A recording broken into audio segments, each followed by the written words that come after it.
Hey, I want to tell you a story about a little girl and her magical raincoat. This story, absolutely true, starts years ago when the little girl had a dream that she was playing in the rain, dancing around in the rain with her pink raincoat on. And as the raindrops hit the raincoat, colors changed. It went from pink to purple. And it was a wonderful dream. And she tells her mom a few days later about this dream, this magical raincoat that she wore. And her mom, and she didn't do what a lot of parents, myself included, do. Kind of halfway listen to the kid's dream. Oh, that's sweet. That's a cute dream, baby. What a wonderful little dream. No, her mother said, let's do this. Let's make this happen. And I was around. I heard that story years ago. And my first reaction was like, what the hell? What is she talking about? But this mom, who has no chemistry background or industrial background, textiles, nothing like that, that you would expect what the world would say you have to make something like this happen. She started with this little dream of her daughters, and she made that happen. She made it a reality. She believed it beyond any doubt. Over the course of the years after the dream, and that fire was lit in this mom's imagination. She felt that to be real. She may not have used those words, feeling it to be real or making it a reality in her imagination, but that's exactly what she was doing. She heard the dream and she saw it. She held on to that vision. And it took a number of years in hiring chemists and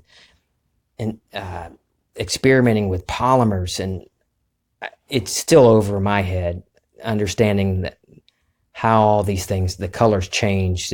It's a chemical process, but how they can make the colors change at specific temperatures, custom temperatures for products. And it's just amazing all of the uses that I've seen companies use this mom's product, in sportswear and running shoes and toys and industrial applications and body heat sensors, all these things. It's just amazing that I've seen come from this product. And it all started years ago when this little girl had a dream about this magical raincoat, and the mom, not having any experience in something like that, but saw it in imagination, and she felt that to be a reality and refused to let doubt stop her and the naysayers.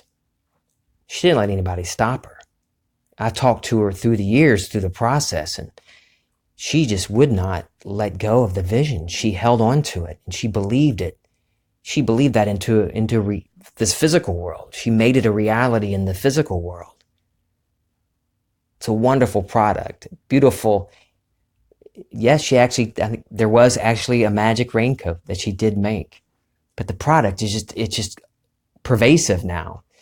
It's everywhere, and it's a beautiful product. And it all started with her dream, with a little dream from the daughter, and the mom saying, let's make this happen. And it all started in imagination. You can do that. We can all do that. In fact, we're doing it all the time.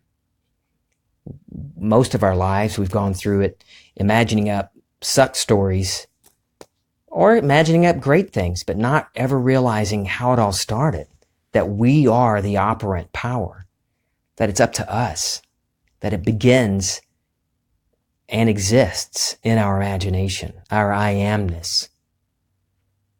I am. That's God. In each one of us. God's dwelling place is his holy mountain, and that holy mountain is in us. The Bible says so. God's in heaven, and heaven is within us. That I am spoken of in the Old Testament. I am that I am. That self-existent one. Awareness. That's you, and that's me. I'm just wearing the mask of mic right now, and you're wearing a mask of yourself, of you, whoever you are. We all have this power within us. So what do you want to do? You want to do something like that? Invent something like this mom did? Or just have a better life for your family or for yourself? Do something for your community. Do something noble for the world that you want, that you think is noble for the world. What do you want for yourself and for your loved ones? I hope you're probably thinking of something now that you want. So what's a scene? What's a little imaginal scene? Something you could imagine that you can really put yourself in, a first-person experience, first-person present tense experience that you can imagine that would imply that that wish is fulfilled. Maybe it's just somebody, a loved one, giving you a hug, congratulating you. Oh, great job. I'm so happy for you. Maybe it's getting an email that confirms whatever it is that you're hoping for. Or maybe it's something in the distant, beyond just achieving that goal.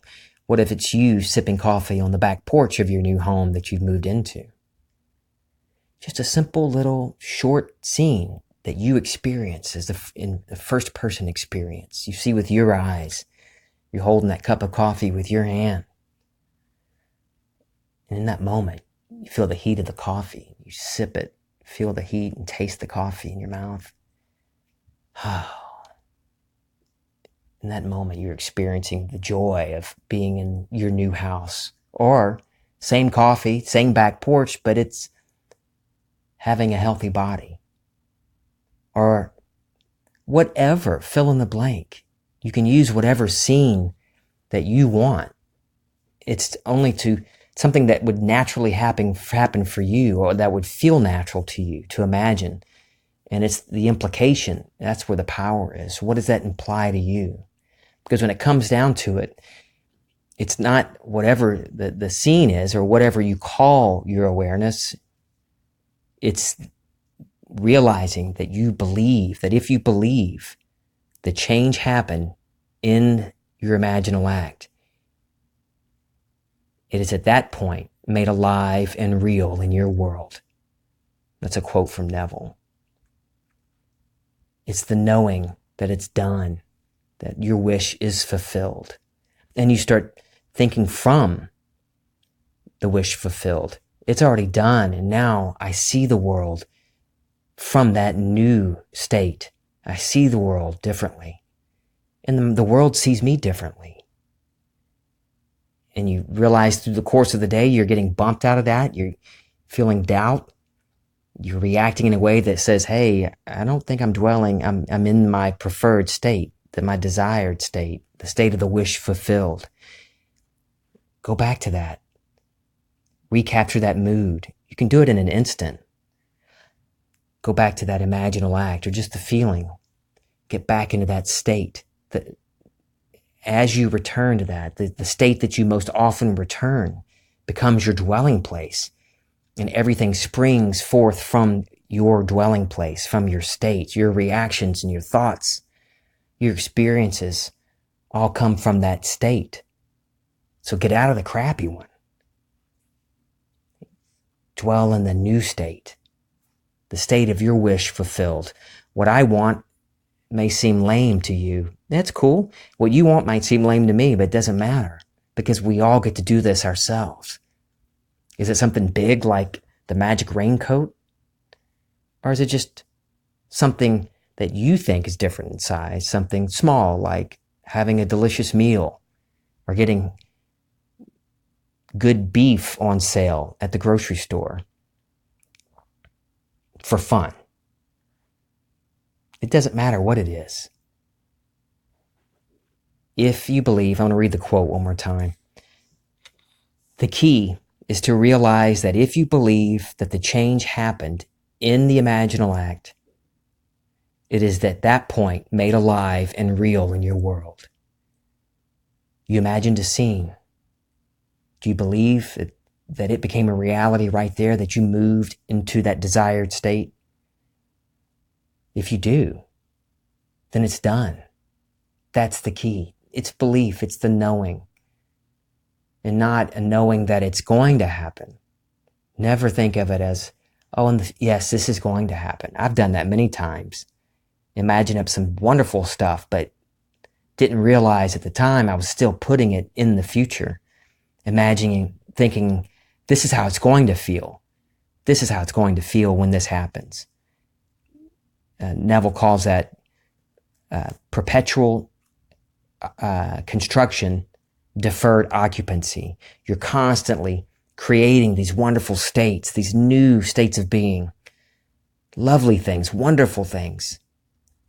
But you're always imagining it just outside of your reach. It's always just in the future. Deferred occupancy. You're not moving into it. So you make that wish fulfilled right now.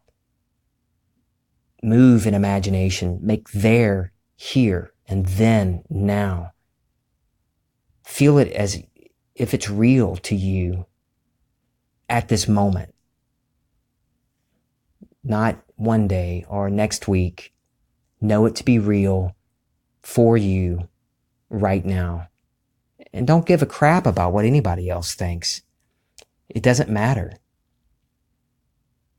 Not one bit. And don't worry about the past.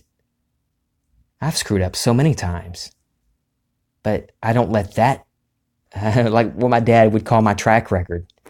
I don't let my track record, my past, determine what I'm going to imagine now. Neville says you can be anything in this world, but you cannot know it or expect it to come unless you act. If you react based on the past, you continue in the same pattern. And when he talks about acting there, unless you act, you take that fancy, that little daydream, that wish, and you act upon it in imagination. Feel it real. Feel it to be real in imagination. It's done. It's already true. That's the action. And things in this physical world, things that need to happen to carry you to that wish fulfillment will happen naturally. Things fall into place. It's not like thunderbolts and lightning. Very, very frightening. It's not like you don't have Moses knocking on the door with his hair on a fire telling you like, this is what you should do. No, if you're living in the end and thinking from your wish fulfilled, that through the natural course of things happen and turn up in a way Neville calls it being brought across a bridge of incident. Things happen naturally to get you to that fulfillment in the physical world. Your job is to only identify what you want and then live in the end. Like the Bible says, declare the end from the beginning. What do you want? Like this mom in the story I told you. I want to make this magical raincoat a reality. And she saw it in imagination. And then it's exactly what happened. It became a reality in this physical world. It was already a reality in imagination. Our imagination, our concept of ourselves and our little world is reflected in the world, in the physical world, in the shadow. This is just a shadow of what we experience in imagination. Love you guys. This is Feeling Twisty.